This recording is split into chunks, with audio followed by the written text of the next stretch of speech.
दूसरे राउंड में आपके बाकी विचारों को भी सम्मिलित करूंगा। वीरेंद्र सिंह जी हमारे स्टेट हेड इस कार्यक्रम में जुड़ चुके हैं। वीरेंद्र जी धन्यवाद आपका। मैं जानना चाहता हूं कि मैनपुरी से समाजवादी पार्टी ने डिम्पल यादव को ही क्यों चुना?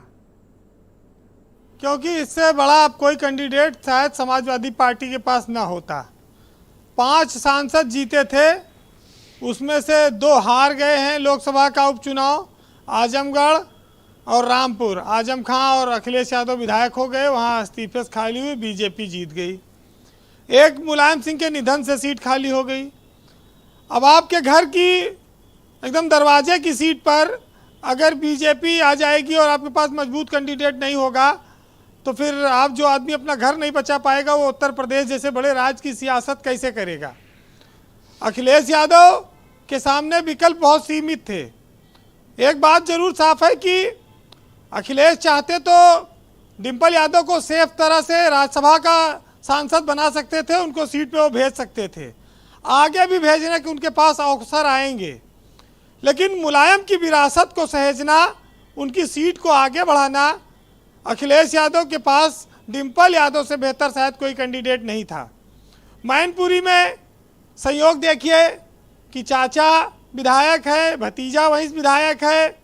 अब डिम्पल यादव जो अखिलेश की पत्नी है या बहू कह लीजिए, वो भी वहीं से चुनाव लड़ने जा रही हैं।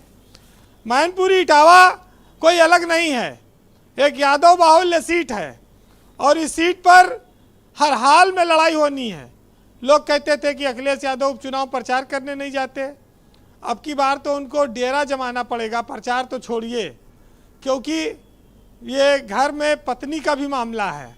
वो पार्टी की कैंडिडेट होने के साथ साथ, और डिम्पल यादव 2 बार चुनाव जीत चुकी हैं, कन्नौज से सांसद रह चुकी हैं, चुनाव लड़ने का उनके पास अनुभव है। लेकिन फिरोजाबाद की एक हार आपको याद होगा, वहाँ पर तब मुलायम सिंह यादव जिंदा थे। तो ये रिस्क बहुत बड़ा है जो अखिलेश यादव ने लिया है।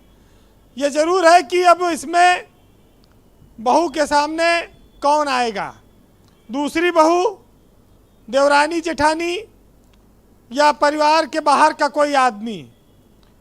शिवपाल यादव के रुख को लेकर भी इंतजार है लोगों का, लेकिन ये लोग मानते हैं कि आखिर में वो फैसला डिम्पल यादव के पक्ष में जाएगा। ये विरासत बचाने का चुनाव है। ऐसा सेफ चेहरा अगर ना आता तो शायद ये विरासत खतरे में पड़ सकती थी, लोग इसको जानते हैं। देखिए, अखिलेश के सामने अब कई चुनौतियां उत्तर प्रदेश में। मुलायम सिंह की छाया उनके ऊपर से हट चुकी है, पार्टी को अकेले चलना है, आगे बढ़ाना है जी। चुनाव वो गोला का हार गए, वहाँ पर जो विधायक थे उनके बेटे को टिकट दिया गया, वो चुनाव जीते, वहाँ परिवारवाद नहीं था, वो संयोग से मिल गया टिकट उसको। और उसके बाद मामला फिर घर की ओर आ गया। घर की फूट का बीजेपी फायदा तो उठाना चाहती है, उसको नज़र भी है शिवपाल और अपर्णा यादव पर, लेकिन अभी तो आने वाले दिनों में पता चलेगा। लेकिन ये माना जा रहा है कि डिम्पल के नाम पर शिवपाल यादव भी कोई विरोध नहीं कर पाएंगे। तो ये एक बड़ा, कहा जाए, अखिलेश यादव ने समझदारी भरा फैसला किया है। देखिए, सांसद बनना एक अलग बात है, लेकिन एक मैसेज रखना, आसपास का जो गढ़ था समाजवाद, जहां से पैदा हुआ, जहां से मुलायम सिंह मुख्यमंत्री बने 3 बार, अगर उनकी सीट को नहीं बचा पाएंगे अखिलेश, तो फिर उत्तर प्रदेश के लोकसभा का जो चुनाव है आने वाले 2024 में देश में, वो उनके लिए बड़ा कठिन हो जाता। तो ये बड़ा विरासत का चुनाव है और अब अखिलेश यादव या तो खुद लड़ते या इसके अलावा इनसे बड़ा कोई कैंडिडेट होते। देखिए, मैनपुरी में वीरेंद्र जी, शिवपाल यादव भी एक फैक्टर हैं, उनकी उस फैक्टर को कम करके नहीं आंका जा सकता। जसवंत नगर उसका उदाहरण है। शिवपाल यादव का प्रभाव है और जसवंत नगर से बहुत लीड मिलती थी नेताजी को। ब्रजेश जी, कोई विकल्प नहीं था, विकल्प के अभाव में क्या किया जा सकता था? आप देखिए ना, रामपुर में भाजपा कब्जा हो गया, आजमगढ़ में कब्जा हो गया, कितनी सीट छोड़ते जाएं, जहां छोड़ रहे हैं वहां बीजेपी कब्जा कर ले रही है। तो एक अखिलेश यादव के पास डिम्पल के रूप में एक बड़ा कैंडिडेट है, वो महिला है, महिलाओं का भी वोट वो काफ़ी खींचने की कोशिश करेंगी, यादव बाहुल्य सीटें हैं, तो इतना क्लोज मामला है कि इससे बेहतर एक कुछ नहीं हो प्रश्न सकता आपसे भी था। पूछूंगा जो मैंने भाई मलिक जी से पूछा। नेताजी के निधन के बाद मैनपुरी कैसे रिएक्ट करेगा, मतलब क्या सेंटिमेंट्स होंगे? देखिए, मुलायम सिंह के मरने पर तो विपक्ष और पूरे देश के नेता उनके सम्मान में गए, प्रधानमंत्री ने भी उनके नाम की चर्चा की, दुख जताया। तो ये राजनीति का शिष्टाचार था, लेकिन युद्ध के मैदान में तो सब लड़ेंगे। जनता वहाँ की यादव परिवार के साथ रही है। आप देखिए कि एक जिले की 2 सीटें हैं वहाँ पर, एक पे जसवंत नगर पे, एक पे करहाल पे काबिज हैं, चाचा और भतीजा। तो स्वाभाविक है कि यह सहानुभूति का वोट तो मिलेगा। मुलायम परिवार से वहाँ की जनता अपना जुड़ाव भी प्रदर्शित करना चाहेगी।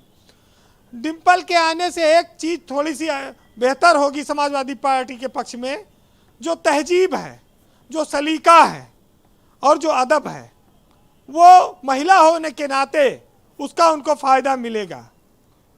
क्योंकि समाजवादी पार्टी का जो स्थिति है, वो 2 चुनाव वो हार गए हैं। लोकसभा में विधानसभा चुनाव बहुत जोर शोर से लड़ा, लेकिन सरकार नहीं बना पाए। उनके परिवार पर विरोधाभासी आरोप लगते रहे हैं। मुलायम के निधन पे ये लोग निकट आए हैं, उसका परिणाम अब देने की बारी आई है। बहरहाल जी, आप सुनिएगा, आपको साहित्य में सुनाऊंगा। चूंकि संघर्ष करना पड़ता है, डिम्पल यादव सांसद रही, नेता हैं, उनको भी संघर्ष के रास्ते पे आना चाहिए। उन्होंने सही रास्ता चुना है। तो सुनिएगा कि हदें शहर से निकली तो गांव गांव चली, और कुछ यादें मेरे संग पाँव पाँव चली। और सफ़र जो धूप का हुआ तब तजुर्बा हुआ, वो जिंदगी ही क्या जो छाँव छाँव चली। और पुरानी कश्ती को पार लेकर फकत हमारा हुनर गया है, और नए खिवैया ये न समझें कि नदी का पानी उतर गया है। बहुत शुक्रिया आपका वीरेंद्र जी, बहुत बहुत धन्यवाद हमारे साथ इस परिचर्चा में सम्मिलित होने के लिए। मैं रुख करता हूं भारतीय जनता पार्टी की प्रवक्ता अनिला सिंह जी का। अनिला जी,